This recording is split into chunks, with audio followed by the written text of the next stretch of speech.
अस्सलाम वालेकुम व्यूअर्स, उम्मीद है आप खैरियत से होंगे। आपका होस्ट सईद खिज़र अब्बास आपकी खिदमत में हाजिर है। इस वक्त हमारे साथ अमीनपुर वॉरियर के one man army Rao Shahid साहब इस वक्त मौजूद हैं। शाहिद भाई कैसे हैं? बिस्मिल्लाहिर्रहमानिर्रहीम, बहुत शुक्रिया। शाहिद भाई, सबसे पहले आज का मैच विन करने पर आपको मुबारकबाद पेश करता हूँ। आज की इतनी खूबसूरत इनिंग्स खेली है, इसके बारे में क्या कहना चाहते हैं आप? दरअसल मैं 3 दिन से फीवर में हूँ और बॉडी सारी जकड़ी हुई है, इसलिए ज़्यादा वो नेचुरल गेम नहीं कर पाया।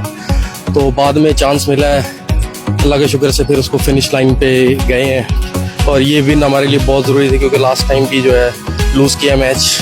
अभी भी तबीयत मेरी ठीक नहीं है, बाकी फिर भी अल्लाह का बड़ा एहसान है कि अल्लाह ने बड़ा करम किया अपना ख़ास और विन किया हमने। अल्लाह ताला आपको सेहत तंदुरुस्ती अता फरमाए। राव शाहिद भाई, हमारी दुआएं आपके साथ हैं। अपने माँ बाप का नाम रोशन करे, अपने मुल्क का नाम रोशन करे। बहुत ही खूबसूरत इनिंग्स खेली है। तो आज की ये स्पेशल इनिंग्स किसको डेडिकेट करना चाह रहे हैं?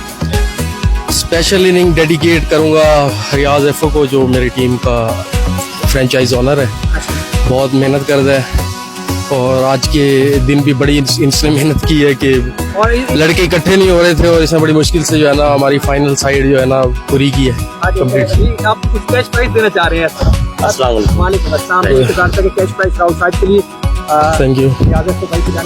अच्छा शाहिद भाई, ये इतना बड़ा टारगेट था, कोई कंफ्यूज थी आपका, परेशानी थी कि स्कोर कंफ्यूज बिल्कुल भी नहीं था। असल में तबीयत खराब थी मेरी, उसकी बेस पे लग रहा था कि शायद ना भी खेला जाए, बट जैसे ही चांस मिला है तो फिर मैंने उसको अवेल किया। अकेले बंदे ने माशाल्लाह वन मैन आर्मी साबित किया है। Thank you. अल्लाह ताला आपको नजरे बस ये आप लोगों की मोहब्बत और आप लोगों की दुआएं हैं और इंशाल्लाह आगे भी दुआ करते रहें और हम अच्छा परफॉर्म करेंगे। Thank you.